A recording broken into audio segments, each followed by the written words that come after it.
감사합니다. 우리 오늘 교사 주일을 맞이하여서 우리 옆에 계신 분들이 사실 나의 교사이고 나의 스승이고 나의 모범이 되시는 분임을 우리가 고백해야 될 줄 믿습니다. 옆에 계신 분들께 우리 인사하면서 시작하겠습니다. 감사합니다. 고맙습니다. 힘이 됩니다. 고맙습니다. 여러분들이 계심으로 저도 힘이 나고 또 여러분들 각자도 또 옆에 계신 분들로 인하여서 용기와 힘이 생기는 줄 믿습니다.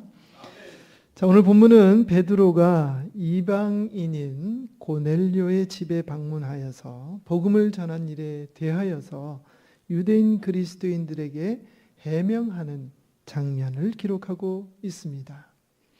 이방인 고넬료 백부장 집에서 있었던 일은 사도행전 9장 하반절에 보면은 자세히 기록되어져 있고 사실 우리는 익히 그 내용을 잘 알고 있지요.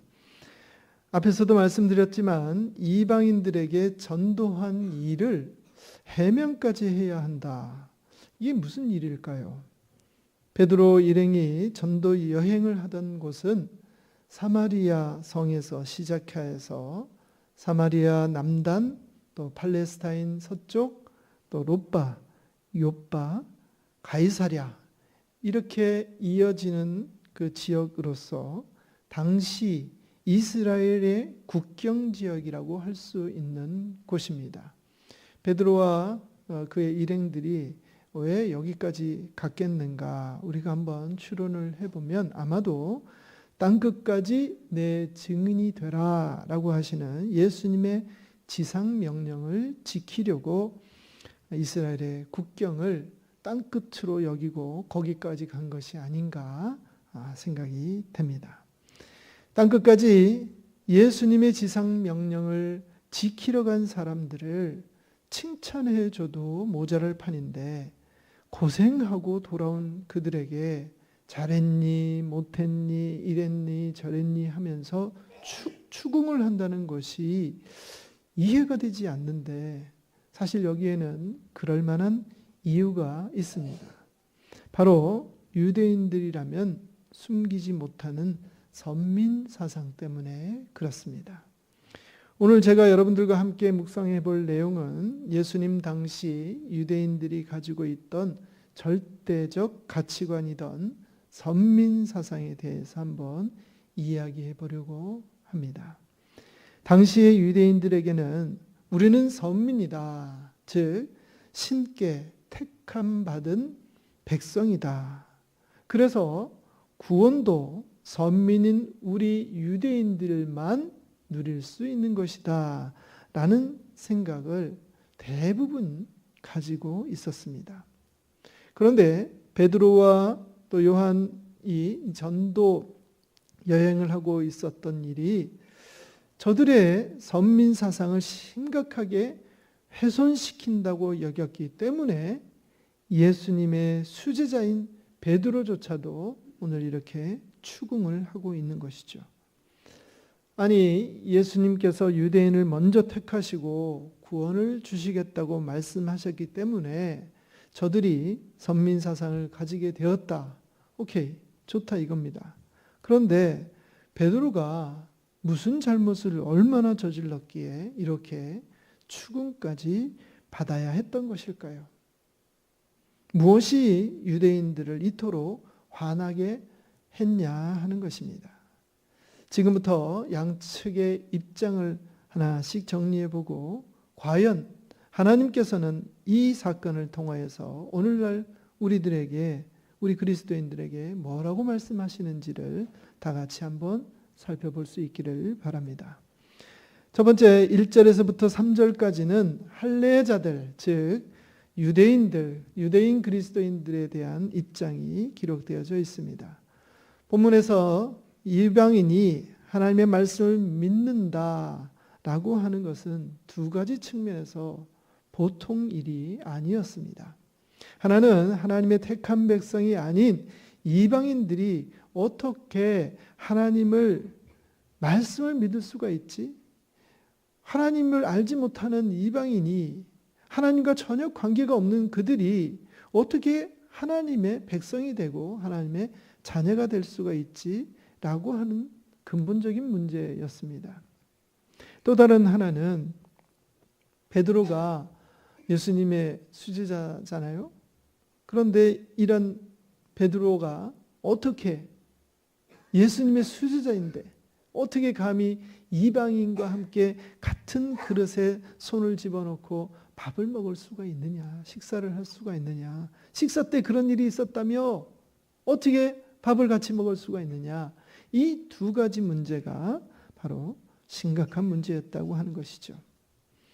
첫 번째 문제인 이방인들이 하나님의 말씀을 받을 수 있느냐, 믿을 수 있느냐, 하나님의 자녀가 될 수가 있느냐, 이런 것은 왜 유대인 그리스도인들에게 충격이었냐면, 유대인들은 사람이 진리에 다가갈 수 있는 유일한 길은 오직 율법, 즉 토라뿐이다라고 믿고 있었고, 하나님께서는 오직 유대인들에게만 이 토라를 주셨는데 어떻게 저 토라를 받지도 않고 토라를 따라서 살지도 않은 저 유대인들, 저 이방인들, 그들이 하나님을 알 수 있느냐 하는 문제였다 하는 것이죠.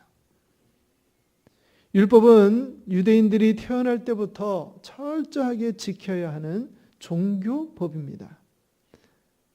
스스로 채우는 족쇄와도 같은 것이죠. 그렇게 하지 않아도 되는데 그것을 지키면서 스스로 하나님과 자기와 율법과 자기와의 그 법을 지켜 나가는 것이죠.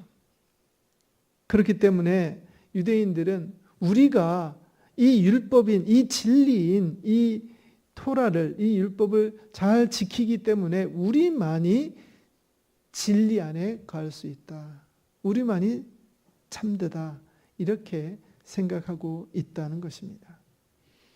베드로를 추궁하는 사람들은 유대인이면서 그리스도를 믿게 된 사람들로서 유대인 그리스도인들이다라고 불려지는 사람들입니다. 이들은 지금은 비록 유대교를 버리고 그리스도를 믿는 사람이 되었지만 그들의 뿌리에는 율법을 생명과도 같이 여길 정도로 철저히 지켰던 시절이 있었고, 또 율법을 따르는 것과 그리스도를 믿는 것에는 큰 차이가 없다라고 생각을 했기 때문에 그리스도를 영접했더라도 그동안 율법과 토라를 철저히 지켰기 때문에 선민의 자격도 가지고 있고, 또 그리스도를 믿음으로 인하여서 구원의 은혜도 얻게 되어서 나는 두 가지 다 가지고 있다, 추가적으로 더 가지고 있다 라고 이렇게 생각하고 있었던 것입니다. 다시 말해서 그리스도를 영접하게 되는 것도 유대인으로서 율법과 토라를 잘 지켜왔기 때문에 내가 그리스도를 믿을 수가 있게 된 것이다 라고 생각을 했다라는 것이죠. 그런데 그 특별했던 지위, 그 특별한 능력, 이 자격, 그것이 자신들이 업신여기던 그 이방인들도 가지게 되었다고 지금 베드로가 와서 보고를 하고 있고 주장을 하고 있으니, 그가 아무리 하나님의 또 예수님의 첫째가는 제자였다 하더라도 그의 주장이 좋게 보일 리는 없었던 것이죠. 이들이 이런 생각을 하게 되는 것에 결정적인 자격 조건이 있습니다. 그것은 바로 할례입니다. 이방인들도 자신들과 같이 유대인이면서 그리스도를 믿는 사람이 되려고 한다면 적어도 우리처럼 할례 정도는 받아야 되지 않냐. 적어도 우리처럼 율법을 좀 지키는 그런 노력은 해야 되지 않느냐 하는 주장이라는 것이죠. 근데 고넬료와 그의 가족들이 그러했느냐 하는 것이죠. 자격의 문제를 들고 나왔던 것입니다. 그리고 오늘 본문에 보니까 이런 사람들을 뭐라고 그래요? 2절에 보니까 할례자들이다 이렇게 이야기를 하고 있는 것이죠. 할례를 굉장히 중요하게 생각했다 하는 것입니다. 그리고 이어지는 두 번째 문제인 식사도 마찬가지예요. 같은 선상에서 이해할 수 있습니다. 어떻게 거룩하고 숭고한 우리 할례 받은 자들이 저 무할례자들과 함께 식사를 할 수가 있습니까?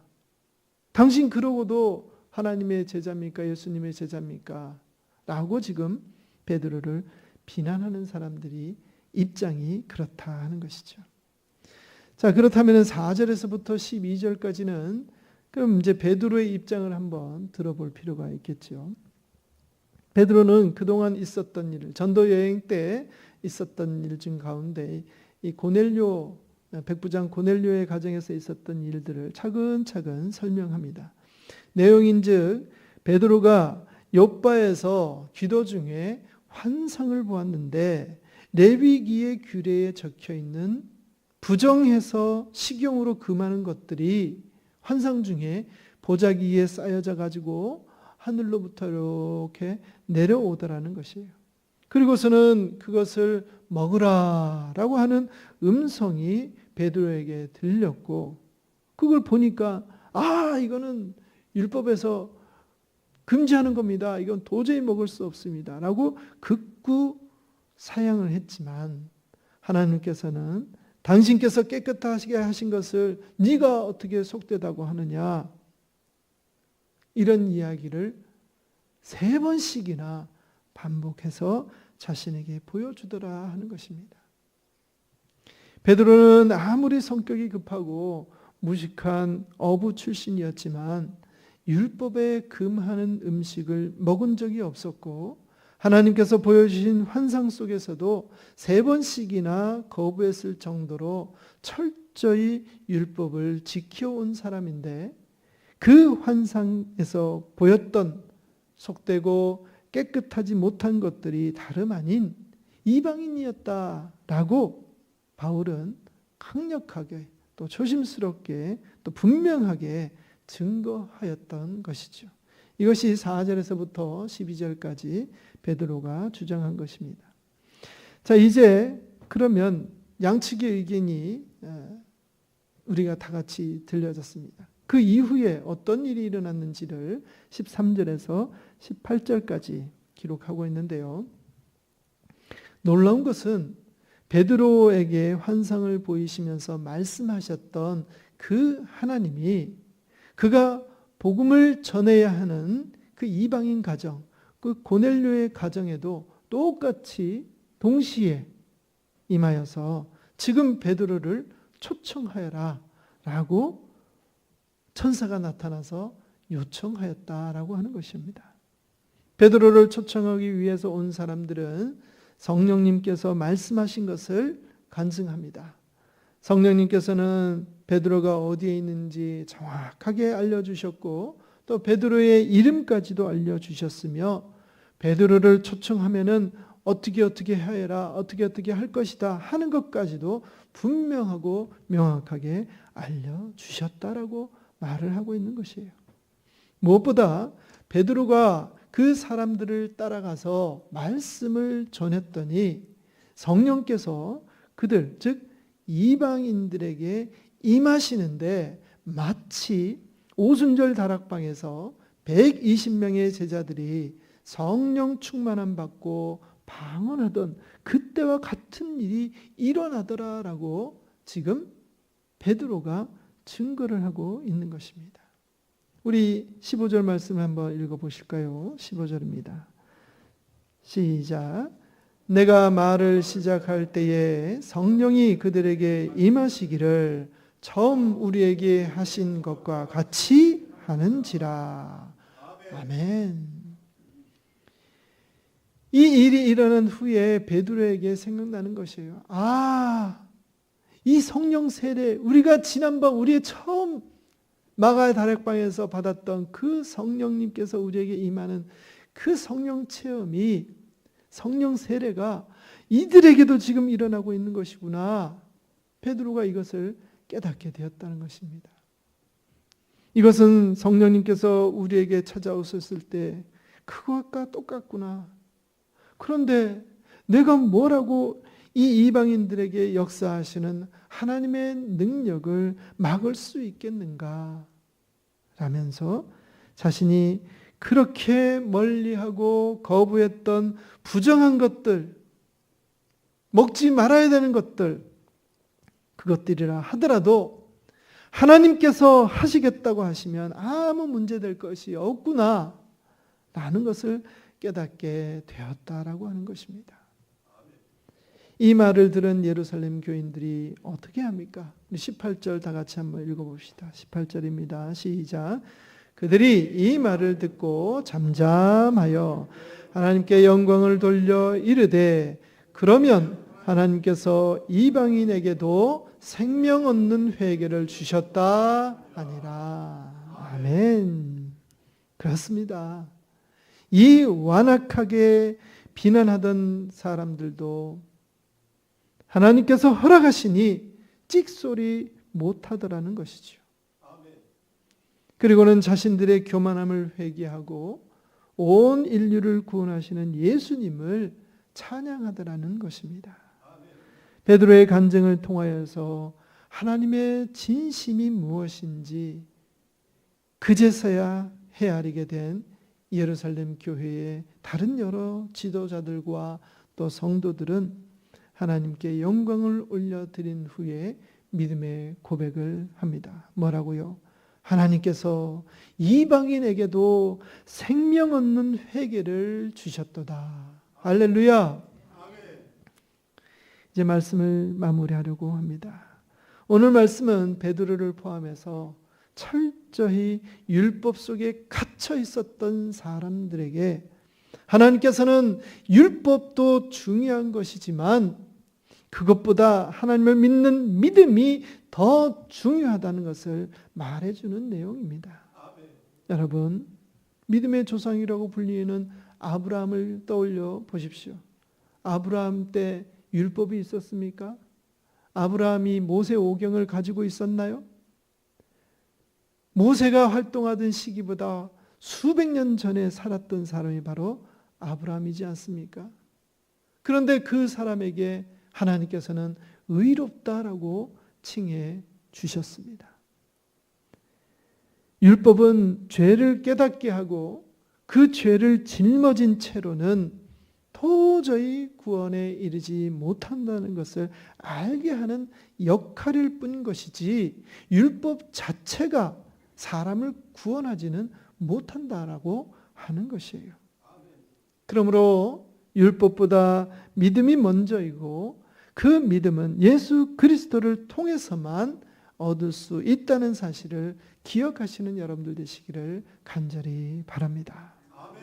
예수님은 율법을 폐하러 오신 것이 아닙니다. 온전케 하려고 오신 것이에요. 우리와 하나님과의 관계, 그 뒤틀린 관계를 회복시키기 위하여서 우리 대신 십자가를 짊어지신 것입니다. 어느 날 한 여인이 운전 중에 잠시 딴 생각을 했던 모양입니다. 그러는 바람에 신호등, 빨간불 신호등이 켜져 있었는데도 모르고 그냥 지나쳐 버렸어요. 다행히도 사고는 발생되지 않았지만 마침 그 장면을 목격한 경찰관이 그녀를 불러 세웠습니다. 법대로라면 벌금을 내야 했지만 경찰은 그녀에게 말했습니다. 당신이 법규를 어긴 것은 맞지만 오늘은 경고만 드리겠습니다. 할렐루야 합니까? 아닙니까? 할렐루야죠. 이 사건을 통해서 우리는 율법과 은혜의 차이를 배울 수가 있습니다.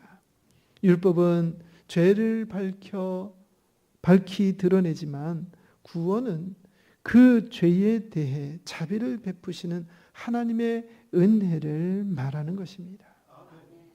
그리스도는 우리가 어긴 법정을 대신해서 벌을 받으시고 우리에게 용서와 새 생명을 주신 것이지요. 율법의 도덕적 기준은 필요합니다. 너무 필요합니다. 무엇이 죄고 무엇이 선인지 그 구분한 것은 너무너무 필요한 것이에요. 그리고 그 율법을 존중해야 되고 따라야 합니다.